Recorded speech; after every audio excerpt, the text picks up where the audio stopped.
Welcome to Echoes of the Past, where history isn't just old, it's oddly fascinating. From forgotten facts to bizarre backstories, we dig into the dusty corners of time So you don't have to. I'm Jody Lynn, your amateur historian and full-time trivia hoarder. And I'm Ephraim, here for the facts and the fun. Let's rewind the clock and press play on the past. Before we get going, I do want to say some apologies for being MIA for the last 21 days. Life. That's all I got. Just life. You had army stuff. Yeah. And a new job started. Yeah. And I just am me, and things get forgotten about. So, my bad. We're here now, though. So. That's why I write it on the whiteboard. Yeah. We need to start doing that again. Put like a big P on Thursdays or Sundays or whatever day we want to do it now. I'm cool with doing it Wednesdays. Are you guys cool with Wednesday? Well, y'all don't answer me anyways. Are you cool with Wednesdays? Just whenever. Okay, we'll just do it whenever, you guys. We'll probably just random days of the week. Next week will be a Tuesday. The week after that'll be Saturday. We don't know. We'll be glad we're getting one out. We suck at this, okay? But yeah, let's, I guess, get into it.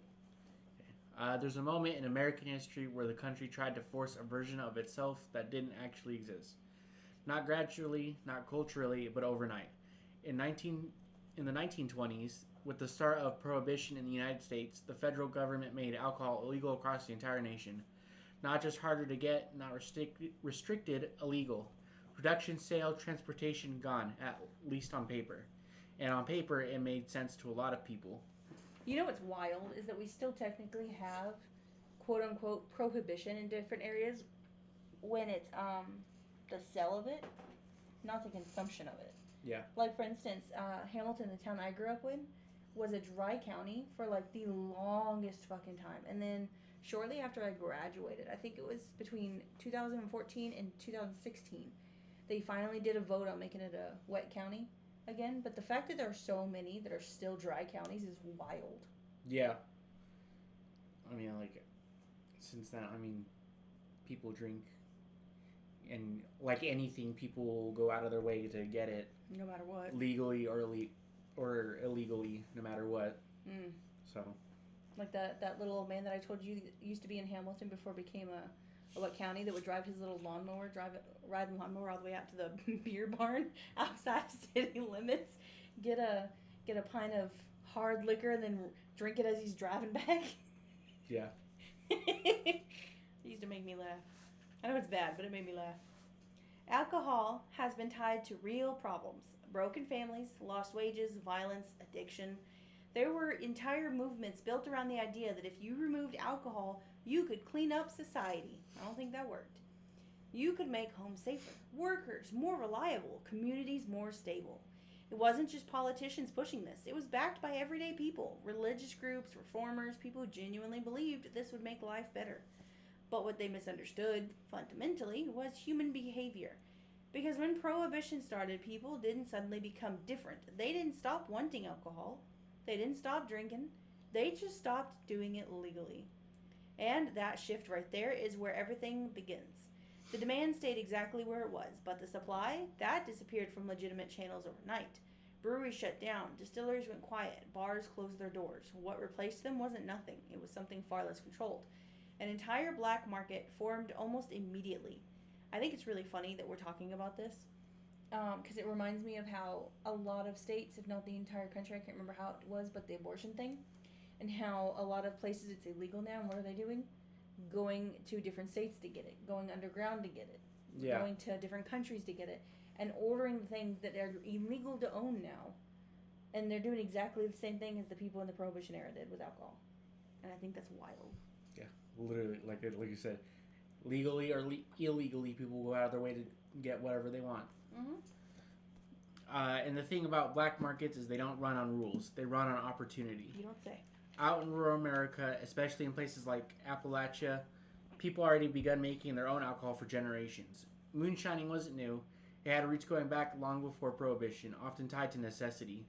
Farmers would take surplus crops, corn mostly, and distill it into whiskey because it was easier to store, easier to transport, and more valuable. When alcohol became illegal, those same skills suddenly became incredibly profitable. What used to be a quiet local practice turned into something much bigger. Still, operations expanded. People who had never done it before started learning. Hidden setups were built deep in the woods, far from roads and far from prying eyes. Fires burned at night under copper sills, and the work became constant. But this wasn't some romantic old-time craft. It was dangerous. This reminds me, there was an article that came up recently talking about how moonshiners who have been doing it for generations, the city or the state was starting to threaten to shut them down for whatever reason, and they were like getting all in a tizzy. Good job. That happened? Good job. Getting all in a tizzy about it, and we're like fighting with the county and the state about it. Yeah. I mean, I get it. If y'all have been doing it for a long time and it's like part of your family traditions or whatever, I get it. You know? I don't think it was here in Texas. I think it was Appalachia that they were having issues, but I thought that was insane. You can't just change something like that overnight. I like every episode. If you didn't know what you were doing, you could poison people. Methanol contamination could blind or kill. Equipment could explode. And beyond the physical risks, there was the law. Federal agents, local sheriffs, raids that could happen without warning. And getting caught didn't just mean losing your product. It could mean jail, fines, your land, your livelihood. Still, people kept doing it because the money was real, and for many, it was the only way to make any money. Meanwhile, in the cities, something else was taking shape. Alcohol didn't disappear from urban life. It just went underground. Speakeasies began popping up everywhere, hidden bars behind unmarked doors, basements, back rooms. Some were crude, thrown together quickly. Others were elaborate, almost theatrical in how they operated, with passwords, hidden entrances, layers of protection. And behind those operations were networks, not small ones, organized ones. Some of these are still open. They still have them open so you can go and visit them, and some have been turned into like full-blown bars. Some are Airbnbs now. They're really cool. Supply had to come from somewhere, and distribution had to be controlled. That's where organized crime stepped in, and it didn't just participate, it took over. Figures like Al Capone didn't rise in a vacuum. Prohibition created the perfect environment for someone like him to thrive. Alcohol became one of the most valuable illegal commodities in the country, and controlling it meant controlling massive amounts of money. But control didn't come quietly. Territory mattered, roots mattered, and who supplied which bars, who controlled which neighborhoods, and who controlled which neighborhoods. It all turned into something worth fighting over, and those fights weren't symbolic, they were violent. Shootings in the streets, bombings, intimidation, people disappearing, and businesses being forced to cooperate or shut down. This is where a lot of people get it wrong when they look back. There's a tendency to turn this era into something stylish, almost cinematic. But the reality was chaotic and often brutal. Innocent people got caught in it. Corruption spread into law enforcement and politics. And when there's that much money involved, influence follows. And suddenly the line between legal and illegal starts to blur. At the same time, all of this is happening out in the country, in the hills, and especially on the roads. Another piece of the story is unfolding. Because making alcohol is only half the equation. You have to move it. And moving it was the most dangerous parts of the entire operation. Bootleggers. The people transporting illegal alcohol had to get their product from rural stills to urban markets without getting caught. That meant long drives, often at night, on roads that weren't built for speed, carrying heavy loads that made vehicles harder to handle. And law enforcement knew this, so they watched the roads, they set up checkpoints, they chased. Which meant the people driving those cars had to be better. Not just good, better. They had to know the roads like the back of their hand. Every turn, every hill, every shortcut. They had to be able to drive fast and under pressure in the dark, sometimes with someone actively trying to stop them. The cars themselves had to change. Have you ever seen moonshine stillers on, I think it's TLC? No. It's a really good show.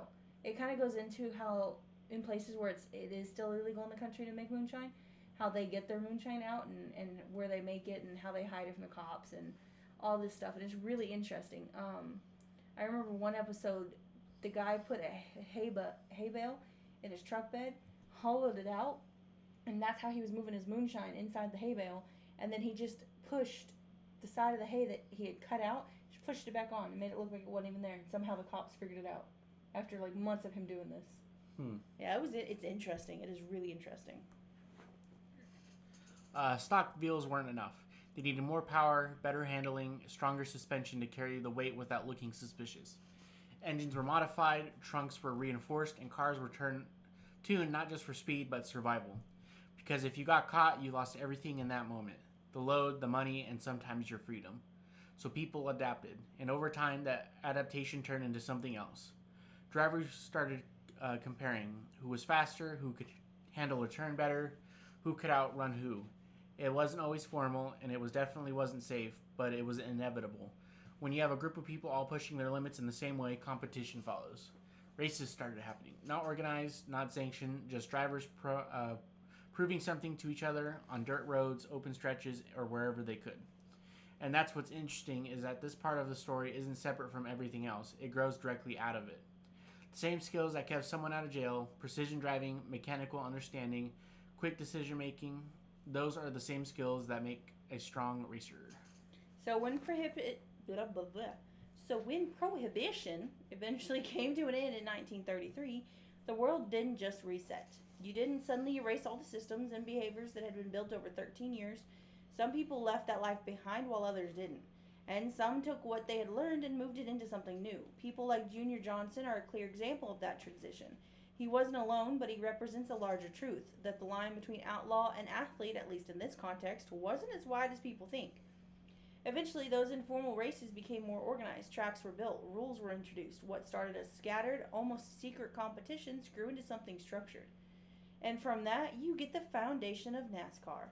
It didn't come from nowhere. It came from people who'd already spent years pushing cars and themselves to the limit under real pressure. Looking back at Prohibition as a whole, it's hard to call it successful in the way it was intended. It didn't stop drinking, and it didn't eliminate alcohol. What it did was shift everything into a space where it couldn't be controlled the same way. It gave rise to organized crime on a scale the country hadn't really seen before. It created systems that thrived specifically because the law existed. But at the same time, would simply be too... Bob, let me restart that sentence. I had a fucking stroke in the middle of that shit. But at the same time, it would be too simple to say it was pointless. I was wondering where you're going with that sentence.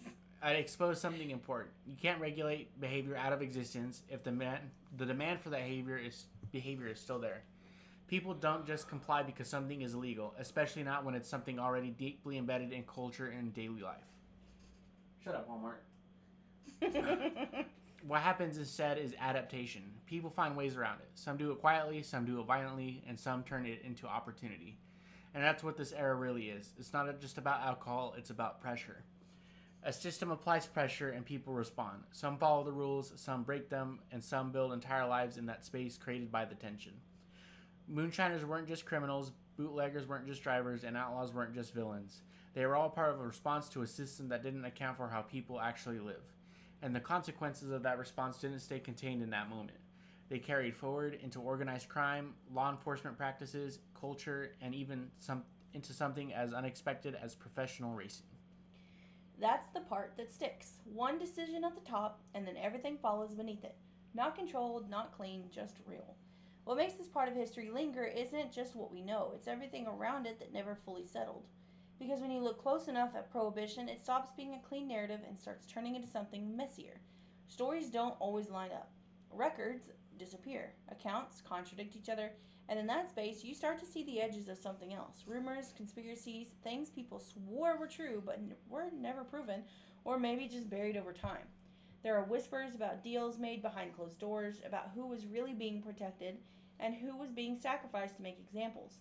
Questions about how deep corruption actually went and whether some of the biggest players were allowed to operate as long as they served a purpose. You hear stories about poisoned batches of alcohol, some accidents, some maybe not, people getting sick, going blind, dying without ever really knowing why. And then there are the failures, the ones that don't get glamorized. Stills that exploded, runs that went wrong, drivers who didn't make the turn, didn't outrun the chase, didn't get a second chance. And mixed into all of that are the names that refuse to fade. People like Al Capone, who became larger than life just because of what they did, but because of what people believed they might have done. Figures like Elliot Ness, whose stories walk the line between documented fact and legend. The deeper you go, the harder it gets to separate truth from storytelling. So where we go next isn't just forward, it's deeper. Into the parts of history that feel off, the things that don't quite add up, and the moments that turn strange, violent, or just plain unexplainable. Because Prohibition didn't just leave behind a legacy of crime and culture, it left behind questions. And that's where we're headed next. When you move past the surface of prohibition, past the laws and the timeless timelines and headlines, you start running into something less structured. The clean version of history starts to fall apart a little, and what replaces it isn't always easy to pin down. There are gaps, contradictions, stories that don't quite match depending on who's telling them, and that's where this era gets uncomfortable, because it forces you to sit down with the fact that not everything was recorded honestly, and not everything that was recorded survived. One of the most persistent threads running through Prohibition is the idea that the government itself may have crossed lines it never openly admitted to. It's not speculation that industrial alcohol, things like ethanol used for fuel or manufacturing, was deliberately poisoned to prevent people from drinking it. The intent was to make it unsafe, to discourage illegal consumption, but what actually happened is that people kept drinking it anyway because demand didn't go away. They either didn't know it was poison or they didn't have another option, and the consequences were severe. Thousands of people became sick, some went blind, others died.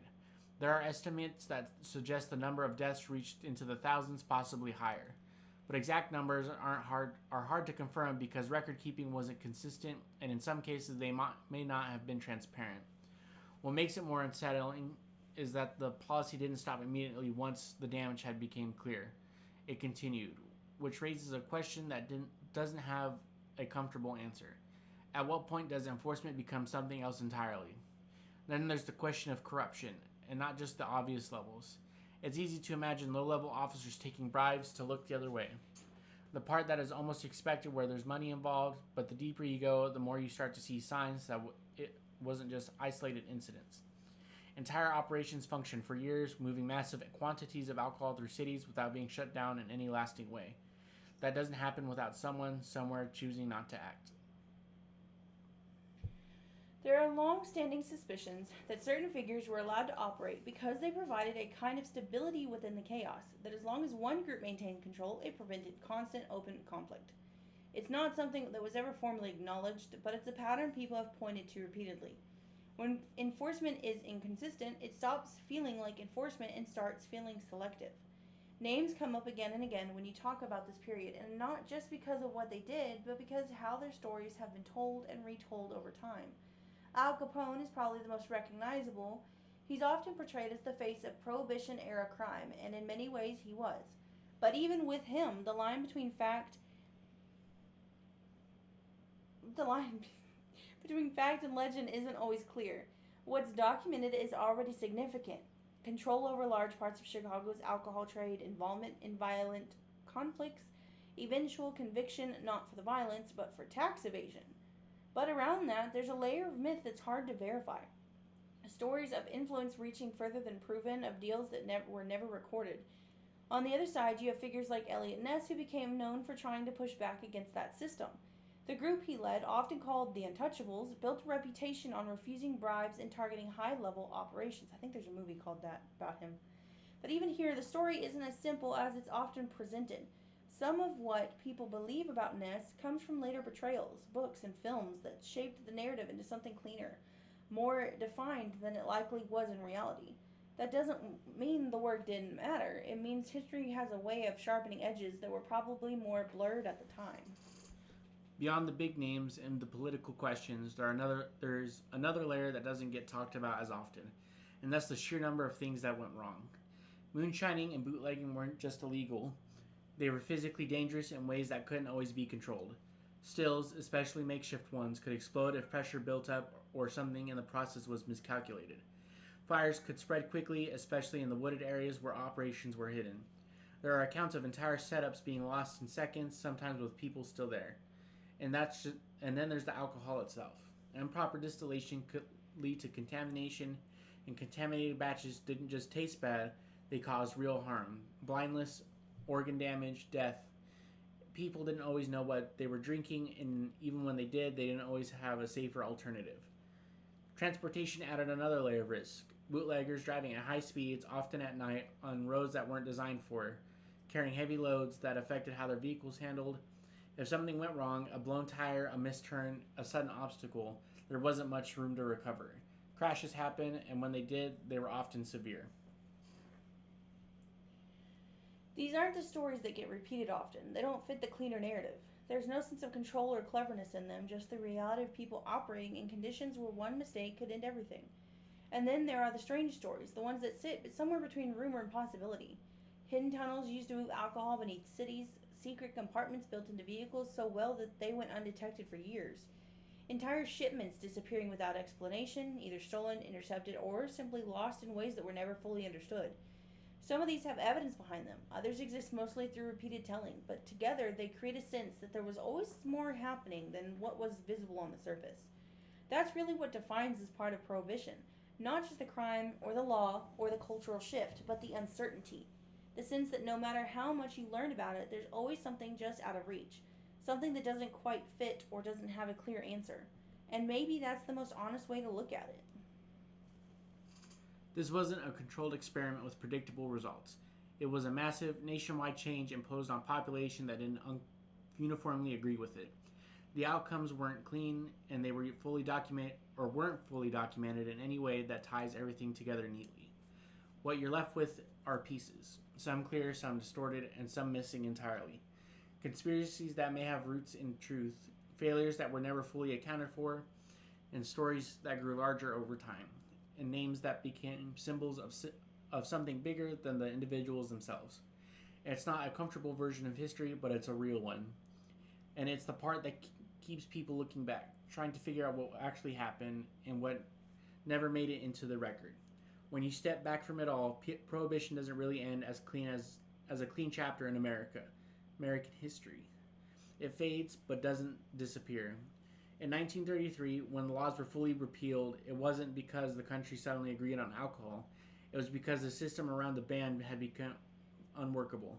Enforcement was inconsistent, crime had grown in ways that were no longer containable, and the economic pressure of the Great Depression made legal alcohol look less like a moral question and more like a financial opportunity.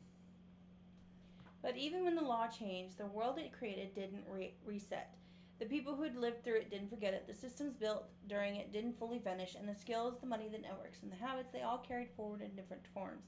Some faded quietly, others adapted, and some evolved into something entirely new. The bootleggers who once ran whiskey through back roads aren't just a footnote in law enforcement history. They were part of a generation that learned how to operate at speed under pressure with consequences always close behind them. That mindset didn't disappear when Prohibition ended, it shifted. And in that shift, something unexpected happened. What started as illegal runs on rural roads slowly bled into something more structured, more visible, and eventually more accepted. The same instincts that once helped people outrun law enforcement, reading terrain, controlling vehicles at high speed, understanding mechanics under stress, became the foundation of early stock car racing. Not overnight, not neatly, but steadily enough that the connection is impossible to ignore. If this sounds like we've talked about it, that means you listened to our last episode. That's where figures like Junior Johnson matter, not because they represent a romantic version of the past, but because they show how directly that world transitioned into something new. The same roads, the same skills, and the same risk tolerance, just pointed in a different direction. And eventually, that evolution helped shape what became NASCAR, turning what once existed in the shadows into a structured national sport. But Prohibition itself leaves behind a different kind of legacy, not a clean one. It's a reminder that laws don't exist in isolation from the people they affect. The intention and outcome are not the same thing, and that when that pressure is applied at a national scale, the response doesn't always look organized. It looks human. Adaptation, resistance, opportunity, and survival, all happening at once, often in ways that weren't planned or anticipated. It also leaves behind questions that never fully go away about corruption, enforcement, and about how far systems will go when they believe the outcome justifies the method, and how often the official version of events only tells part of the story. Because when you trace it from the beginning to the end, Prohibition isn't really just about alcohol. It's about what happens when a society tries to erase something that it hasn't fully understood. It's about what fills the space when something familiar is taken away faster than people can adjust. And it's about how quickly order can turn into something much harder to control than what came before it. And maybe that's why this era still gets revisited. Not because it's simple, but because it isn't. It sits in that uncomfortable space where law, culture, survival, and consequence all collide. And what comes out the other side doesn't fit neatly into any one category. It becomes crime, it becomes industry, it becomes legend. And sometimes it becomes something else entirely. Something that still echoes in the way stories are told, in the way history is remembered, and in the way certain names never really fade out of the conversation. Because Prohibition didn't just end, it changed shape, and we're still seeing the outline of it long after the laws themselves disappeared. Thanks for wandering through history with us on Echoes of the Past. If you liked what you heard, subscribe, rate us, and tell that one friend who still quotes fun facts at parties. And remember, history may repeat itself. But we promise not to. See you in the next Echo.